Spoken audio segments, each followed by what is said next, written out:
How's it going? Roland Mumford with Mumford.law. Why you should never carry large amounts of cash in your vehicle when you're driving, particularly on the interstate. That's what I want to talk about today. Let's say you're on a trip, you're on your way to go purchase a car or a truck or a trailer or a boat. This is why you never want to carry large amounts of cash. Let's say you're driving, you get pulled over by an officer, and for whatever reason, you may be acting nervous. And let's say a judicial drug task force officer is the officer that pulled you over on the interstate, particularly where you're near interstate lines. And he's going to use that as an excuse to go get a canine. Canine comes on scene. He's going to alert that dog to sit. They do it all the time. Looked at some videos on ways that starts going through your vehicle and you have cash. Let's say you got a few $1,000s in a stack of 100s, particularly if they're furled up or rolled for whatever reason. That is definitely going to get the attention of the officer. Now, he's going to start asking you questions about why are you carrying large amounts of cash? Where are you headed? Where are you coming from? And he's going to put you in a position where you have to justify and defend yourself as to where you're going, what you're doing, what is the reason for having the cash. He may even ask for evidence of the Facebook post communications, for example, if you're purchasing something on Marketplace, to try to justify under the civil forfeiture asset statute whether you truly are carrying cash for the right reasons. And the level of evidentiary threshold for being able to ask those questions and to seize your cash is very low in many of these civil forfeiture asset statutes in the states. It doesn't rise to even sometimes a level of probable cause or clear and convincing or higher. And it's almost a Gestapo state. But many of these judicial drug task force officers, how do you think their salaries get paid from the money that they seize? So now that dog is set and he's searching your car, he finds the cash, he's asking you all these questions, and you feel like your civil rights are being violated because why do you have to defend yourself to some police officer about what you're doing with your cash? So he's going to seize the cash, and then let me tell you what next he's going to do. He's going to go take that cash and go run it through some laboratory somewhere to see if it has drug residue on it. A comprehensive 2009 study revealed about 90% of the country's paper money is contaminated by cocaine. Scientists at Indiana University Bloomington are putting that theory and many others to the test using newer, faster technology.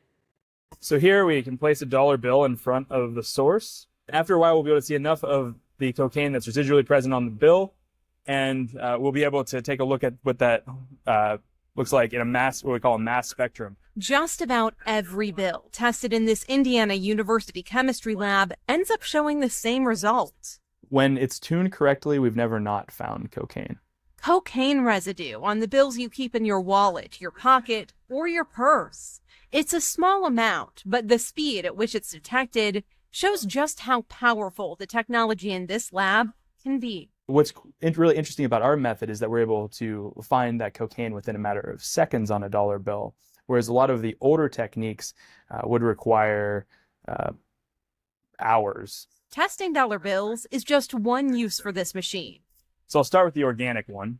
You can place just about anything in front of the source and quickly detect whether a certain element is present. And that has a lot of important applications, like national security. We've been able to detect several different explosives quite readily. It's possible thanks to a mass spectrometer and this glowing purple helium, known as the flowing atmospheric afterglow source. That source is the key to getting results in a matter of minutes. The key thing with the flowing atmospheric pressure afterglow source is that it's able to very quickly exchange energy that's coming from the source through the small capillary exit there onto whatever sample is placed in front of it. And that will allow us to very quickly and easily go ahead and look at what those different molecules are. IU scientists have used the machine to test foods, drugs, and even computer chips. One of the really cool things that Dr. Pfeiffer was able to do was he was able to look at electronic chips and find ways to determine whether or not they were counterfeit or or the authentic things. And as they continue to conduct more experiments, they expect to come across dozens more real-world uses for the instrument. It is a helium-based plasma, and helium is a really valuable resource because it's used for a whole variety of different applications, but throughout science, because it has a lot of really interesting characteristics. Well, now he's going to allege that you're participating in transporting cash for some drug cartel or group or gang, etc. And he's going to use that now to seize the cash and keep it. And then you're going to have to defend yourself through some straight administrative remedy hearing process where you have to file a claim with your particular state. Well, let me tell you next what he may do. He may then go at the stop, at the scene, took your wallet, take your check cards, and then start going to banks and start freezing bank accounts that has nothing to do with the reasons you were carrying the cash. Again, a Gestapo state. So, what's interesting though is someone once told me years ago that some 70% or more of currency has drug residue on it. I didn't believe it, I'll be honest with you. But I started researching and Googling it. There's actually a CNN report out there, and there's actually a university report from England, I believe it was, and another university study that showed that 70% or more, I don't remember the exact percentage, of currency that is floating around in the U.S. actually has drug residue on it, believe it or not. There's more to your money than meets the eye. Take a look inside your wallet, and there's a good chance, along with those 10s and 20s, you're also carrying traces of cocaine. A new study reveals the illegal drug can be found on paper currency worldwide, but it's most prevalent in the U.S. More than 90% of American dollars are tainted with the drug. That's 20% higher than results from 2 years ago. Researchers at the University of Massachusetts say the jump could be linked to more drug use because of stress over the global recession. And then what's going to happen is you're going to go through this administrative law hearing process where they're going to submit written discovery to you, request for documents, and try to prove and put you through all this ordeal of whether you really were going out to buy some item. They're going to look for text communications with the seller of the item you were going to buy. Whatever the purpose was that you were carrying the cash between you and another person, they're going to ask for all these documents and put you through all that ordeal.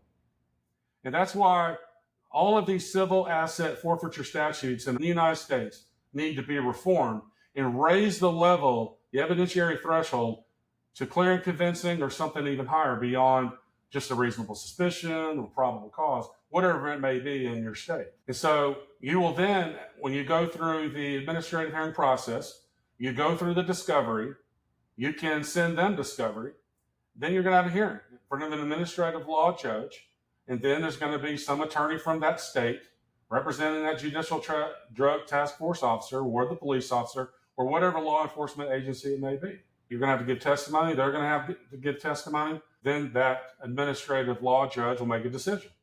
Well, if the decision is not in your favor, then you're going to have to most likely appeal that to some particular state court in your state as an appeal. And then you may have to take it to Court of Appeals, State Supreme Court, so forth. So that is why I recommend that you try to do everything with a Cash App, Venmo, Zelle, write a check, cashier's check, some other form of payment. Don't drive around with cash, because these police officers, and particularly judicial drug task force officers, particularly who have canines and are dishonest as hell, will absolutely try to seize your cash. Have a great day.